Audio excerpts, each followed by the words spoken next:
Imagine standing shoulder to shoulder with hardened warriors, a round shield in one hand, a spear in the other. The battlefield reeks of iron and blood. The clash of axes and the screams of dying men fill the air. You are not a bystander. You are not watching from the safety of home. You are a Viking Shieldmaiden, a warrior woman who fought, bled, and died alongside men in one of history's most brutal cultures. But was this just a myth, a romanticized story told by poets and saga writers? Or were there truly women who stepped into the shield wall, who endured the endless drills, the exhaustion, the wounds, and the raw terror of combat? The answer lies somewhere between legend and reality. Archaeology has unearthed graves of women buried with swords and shields. Sagas speak of warriors like Lagertha, Hervor, and Freydis, figures both mythical and terrifying. And historians now believe that, while not common, Viking shield maidens were very real, and their lives were every bit as brutal as the battlefield demanded. To be a shield maiden was to reject safety, comfort, and even motherhood. It meant endless physical strain, brutal training, and the constant risk of injury or death. It meant earning respect in a world where men doubted you, and where failure wasn't just humiliating, it could be fatal. So, let's step into their world. A world of axes and spears. A world of sagas and sacrifice. A world where women who dared to take up arms had to be tougher than steel itself. This is the untold story of what life as a Viking shield maiden was really like, and why you'd likely never survive it. Part 1. Born into hardship. The making of a shield maiden. From the moment a Viking girl was born, her life was shaped by hardship. Childhood in Scandinavia was not gentle. Winters were long and bitter. Food was scarce. Disease could sweep through villages without warning. Survival required toughness from the very beginning. Most Viking girls grew up helping with farm work, grinding grain, milking goats, gathering firewood, weaving clothes, and carrying water. But for the rare few who dreamed of becoming warriors, or who were pushed toward it by their families, their upbringing took on a different edge. Instead of merely learning to sew or cook, these girls might be given small knives to practice with. They might learn how to throw a spear at targets, or how to handle a wooden training sword. In sagas, some are even described as preferring games of wrestling or mock combat over traditional domestic work. But let's be clear, training to become a shield maiden was no romantic adventure. It was grueling. A young girl had to condition her body for combat long before she was fully grown. That meant carrying heavy loads across uneven ground to build endurance, running long distances in harsh weather to toughen her lungs, learning to strike with enough force to kill a man twice her size. And beyond the physical demands was the mental toll. Shield maidens were constantly reminded that stepping into battle meant they would see friends die, suffer wounds that could cripple them for life, and possibly face a death far from home. To accept that life required a kind of steel-willed courage most of us cannot imagine today. By the time she reached her teenage years, a would-be shield maiden had already begun separating herself from the ordinary women of her society. She was marked by calloused hands, hardened muscles, and an iron resolve. She wasn't training to be a farmer's wife, she was training to fight in the shield wall, the most brutal test any Viking warrior could endure. Perfect. Let's dive into the heart of Viking combat and what it meant for a shield maiden to fight in the shield wall. Part 2. Inside the shield wall. The brutality of battle. The shield wall was the defining formation of Viking warfare, a wall of interlocked round shields, held tight by warriors standing shoulder to shoulder. It was not elegant, it was not glorious, it was raw survival. Imagine yourself as a shield maiden stepping into that line. You feel the weight of your round shield pressing into your arm, your knuckles white as you grip the rim. On your left and right are men you've trained with, men who doubt you, but who now depend on you just the same. If your shield drops, even for a moment, it could mean death not just for you, but for the comrade beside you. The wall trembles as the enemy approaches. Then comes the thunderous crash. Wood slamming against wood, iron striking iron, men screaming as spears stab forward through gaps. The force of the impact rattles through your bones. Your arm aches from holding the shield upright, your ears ring from the clash. And this is just the first few seconds. The sagas describe the shield wall as a test of endurance more than finesse. You were not fighting with freedom of movement. Your spear or sword could only dart forward in quick, brutal jabs. The enemy was so close you could smell his sweat, his breath, even the blood from his wounds. There was no room for retreat. You held the line or you were crushed beneath it. For a shield maiden, the brutality was doubled. Not only did you face the same physical demands as the men, the aching arms, the splitting headaches from helmet strikes, the burning lungs from shouting and breathing in dust and blood, you also had to constantly prove you belonged there. Any sign of weakness could make you the target of ridicule, both from enemies and from your own side. And yet, archaeology shows that some women did stand in these walls. Burials of female warriors in Sweden and Denmark include swords, spears, and shields placed carefully at their sides not as symbols, but as tools of a life lived in combat. These women didn't just hold the line. They carved their place into history. But the shield wall was more than a defensive tactic. It was a grinding machine. Fights could last for hours with neither side breaking. In that time, shield maidens would endure not just exhaustion but direct assaults. Shields splintering, spears piercing through gaps, axes crashing down. If your shield broke, you had seconds to react before the enemy surged through. And if you fell, the sagas are merciless. The wall would close without you. Your body would be trampled underfoot, crushed into the mud and blood as the battle raged on. There was no room for weakness, no time for rescue. In the chaos of combat, a shield maiden's life hung on the edge of her blade and the strength of her arm. But perhaps the most brutal truth was this: even victory brought no relief. Survivors of the shield wall often carried permanent scars, arms twisted from shield strain, fingers hacked off in the crush, faces scarred from blades that slipped past helmets. Shield maidens who survived more than one battle were not just strong, they were practically unbreakable. Still, the sagas tell us that some reveled in the chaos. Shield maidens like Lagertha, who allegedly fought with her hair loose around her shoulders, cutting down men as if she were the hand of fate itself. Or Hervor, who is said to have demanded her father's cursed sword Tyrfing from the land of the dead, then wielded it in countless battles. Whether myth or history, these stories show how the image of the shield maiden was etched into Viking imagination, not as a gentle woman, but as a figure of raw terror. The shield wall was where reputations were forged and lives were lost. For the shield maiden, it was the ultimate crucible, a test that demanded not just strength, but a willingness to embrace the chaos of war. And yet, combat was only half the story. Because the life of a shield maiden wasn't spent only on the battlefield. It was also defined by the grueling preparation that kept her alive in the first place. Excellent. Now let's pull back from the battlefield and explore how shield maidens lived, trained, and prepared themselves for the next clash. Part 3. The training, rituals, and daily life of a shield maiden. To live as a Viking shield maiden was not simply to wait for war. It was to forge a body and spirit capable of enduring war at any moment. Every day was preparation, a relentless grind of training, ritual, and survival that shaped these women into warriors as feared as the men they stood beside. Daily training and physical endurance. Shield maidens could not rely on size or brute strength alone. Many of their opponents were larger men, seasoned from years of farm labor and raiding. To survive, women warriors trained their bodies relentlessly. They carried heavy loads across uneven terrain, conditioning their legs and backs. They lifted water buckets and firewood not just for chores, but as ways to strengthen their arms for the crushing weight of shield and sword. Endurance was key. Running long distances across snow, through forests, or along rocky coastlines hardened the lungs. Wrestling and sparring matches honed reflexes, teaching them to react instantly to strikes. Even when injured, a shield maiden was expected to push on a twisted ankle, a bruised rib, even a deep cut wasn't an excuse to stop. Pain was part of the training. Weapons practice was equally brutal. Spears were thrown again and again into straw dummies or wooden targets. Axes were swung at logs until arms burned with fatigue. Wooden training swords smashed together in mock duels, splintering from repeated blows. The shield heavy, round, awkward was trained with until it became not just defense, but an extension of the warrior's own body. By the time a shield maiden was battle-ready, she wasn't just fit, she was hardened, her body tuned for survival. Rituals of identity and belonging. But physical preparation was only half the battle. Shield maidens also engaged in rituals that gave them strength, identity, and belonging.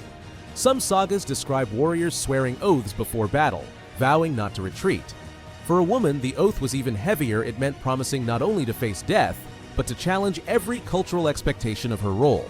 Some shield maidens bound their hair in tight braids, others wore it loose as a symbol of fearlessness. A few are said to have marked their faces or bodies with runes, invoking the gods for protection. These rituals weren't just superstition, they were mental armor. A shield maiden who painted her shield with symbols of Thor's hammer or Odin's ravens wasn't just decorating it. She was carrying her faith into battle, believing that the gods themselves reinforced her strength. Life between battles. Between campaigns, life could seem almost ordinary, but even then, a shield maiden's world was colored by war. While other women focused on spinning wool or tending fields, she maintained her weapons, sharpening blades, repairing shields, or practicing drills with comrades. Meals were often heavy with protein-dried fish, goat's milk, smoked meat fuel for the constant training. Nights might be spent listening to sagas told by skalds, where heroes and heroines of the past came alive in firelight. For shield maidens, these weren't just stories. They were lessons, warnings, and inspiration. Some shield maidens may have lived double lives fighting in raids during the summer, then returning home to help with farming in the winter. Others may have lived more permanently as warriors, joining bands of mercenaries or attaching themselves to powerful jarls who valued their ferocity. But in either case, their daily routines remained defined by discipline. The psychological toll. Training wasn't just about body or ritual, it was about the mind. Shield maidens knew that death was never far away. They carried the weight of being outsiders even within their own culture. They were admired, feared, sometimes even mocked. Living under that scrutiny demanded a constant mental toughness. And the cost was high. Imagine spending years preparing for battle, only to watch your comrades cut down in front of you. Imagine carrying wounds that never fully healed, both in flesh and in spirit. Shield maidens bore not only scars, but the memories of the screams, the chaos, the blood. For some, this burden was eased by belief in Valhalla, the warrior's paradise, where those who died bravely in battle feasted forever with Odin. For a shield maiden, this belief gave meaning to sacrifice. Death wasn't the end, it was a gateway to glory. But the truth was harsher. Not all who died reached Valhalla. Many simply fell in muddy fields, their bodies stripped by scavengers, their names forgotten. Shield maidens carried that risk every time they stepped into the shield wall. Life between battles was no respite. It was preparation. It was survival. It was a relentless cycle of training, ritual, and endurance that made shield maidens into something extraordinary and something terrifying. But beyond training and combat, there was another battlefield they faced daily, the battlefield of society itself. Part 4.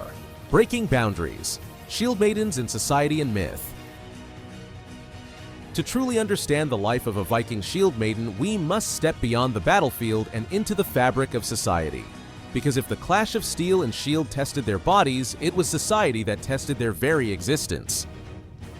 The outsiders within. Viking culture, like most societies of the early medieval world, was patriarchal. Men ruled households, inherited wealth, led armies, and sailed to raid. Women's roles were often domestic, maintaining farms, raising children, weaving clothes, and keeping homes alive when men were gone for months at sea. For a woman to step into the role of a warrior was to step outside this order. Shield maidens were both admired and distrusted. To some, they embodied courage and divine will, chosen by the gods to fight. To others, they were a disruption women who abandoned their roles as wives and mothers for the violence of war. This tension shaped how they lived. A shield maiden could win respect through proven bravery in battle, but she might still be whispered about behind closed doors. She might inspire awe in a hall of warriors, yet face suspicion from neighbors who saw her as unnatural, even dangerous. Myth, saga, and legend. Yet despite this tension, the image of the shield maiden grew larger than life in Viking imagination. The sagas and poems of medieval Scandinavia are filled with tales of warrior women, blending history with myth. Take Lagertha, perhaps the most famous. First mentioned by the chronicler Saxo Grammaticus in the 12th century, Lagertha is described as a woman who dressed as a man, fought fiercely in battle, and won Ragnar Lothbrok's respect with her ferocity. Saxo presents her as both extraordinary and unsettling, a woman who succeeded in a man's world, but whose very existence seemed to challenge natural order. Or Hervor, the legendary woman who sailed with Viking raiders and wielded the cursed sword Tyrfing. Her saga describes her commanding ships, storming into battle, and even summoning the spirit of her dead father to claim her weapon. Hervor embodies both the bravery and the supernatural aura often given to shield maidens, as if their defiance of society placed them closer to the realm of myth. And then there is Freydis Eiriksdottir, the daughter of Eric the Red, remembered in the Vinland sagas. When her expedition to North America came under attack by indigenous peoples, Fritis is said to have seized a sword, bared her chest, and charged screaming at the enemy, terrifying them into retreat.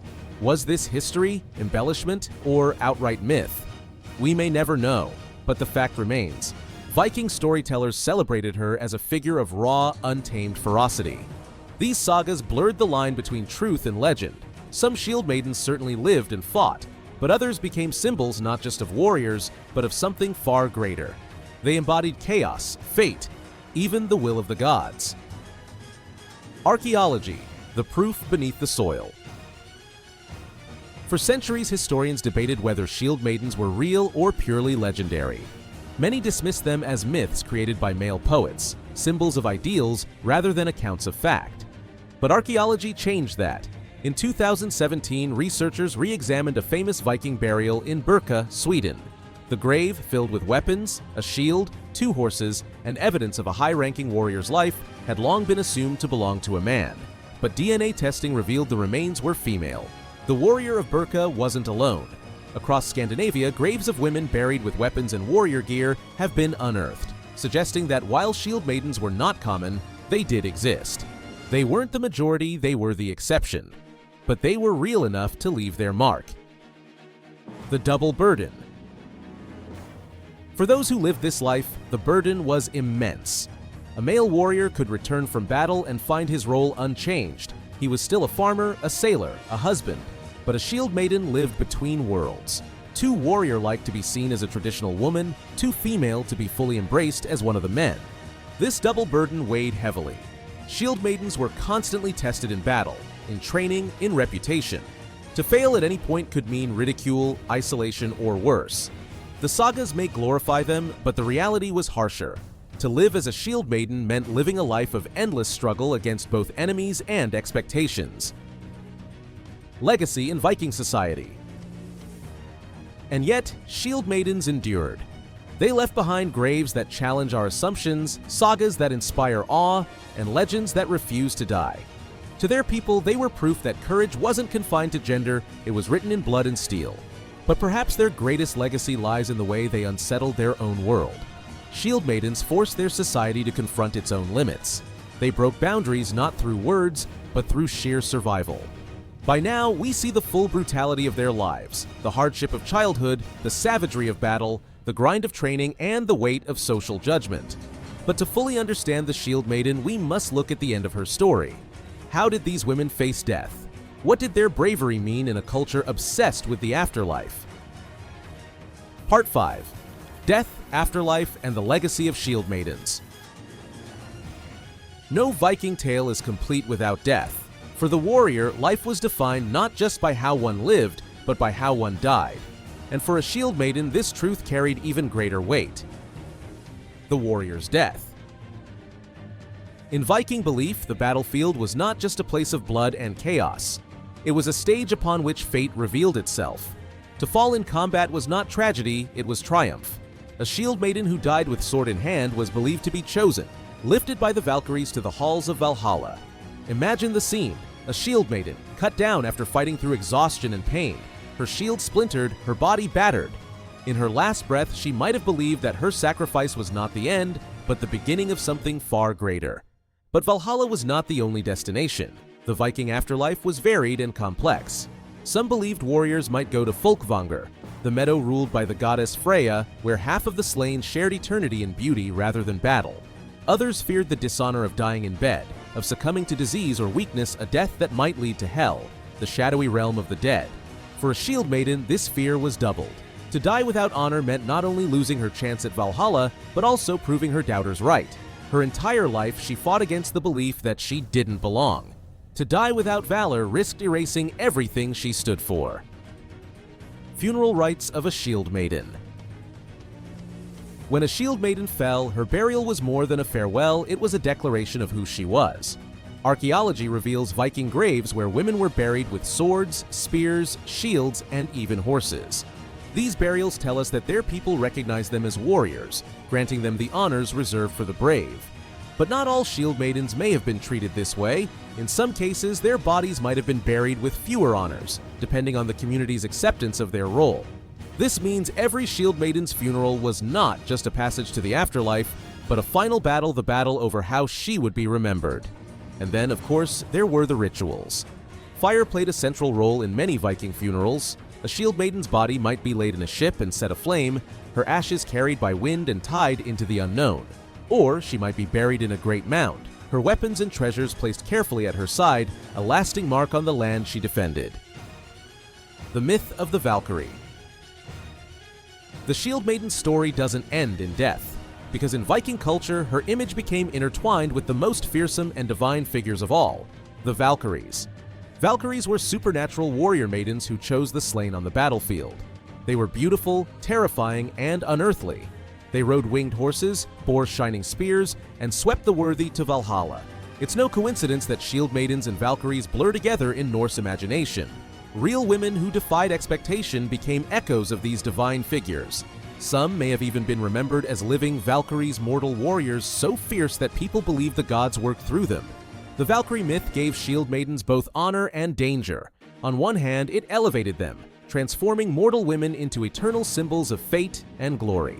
On the other, it separated them from reality, reducing their lives into legend, their struggles into stories, their blood into poetry. The price of legacy. But legends are never free. The Shield Maiden's legacy came at a cost. Few in number, constantly tested, and often erased or mythologized by male storytellers, they lived lives balanced on the edge of respect and dismissal. Yet, they endured. They survived in sagas, in myths, in burials. And centuries later, they continue to inspire not because they were common, but because they were extraordinary. The Shield Maiden reminds us that history is not only about the majority, but about the exceptions who defy it.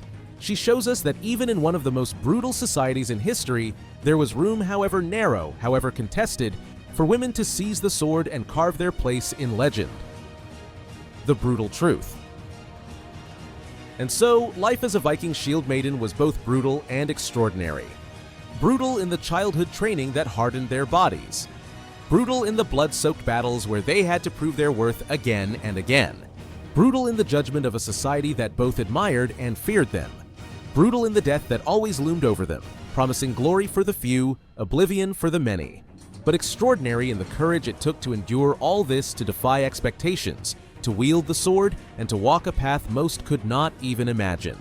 For most of us, life as a Viking Shield Maiden would be unthinkable. The cold, the pain, the endless struggle would break us long before the battlefield did.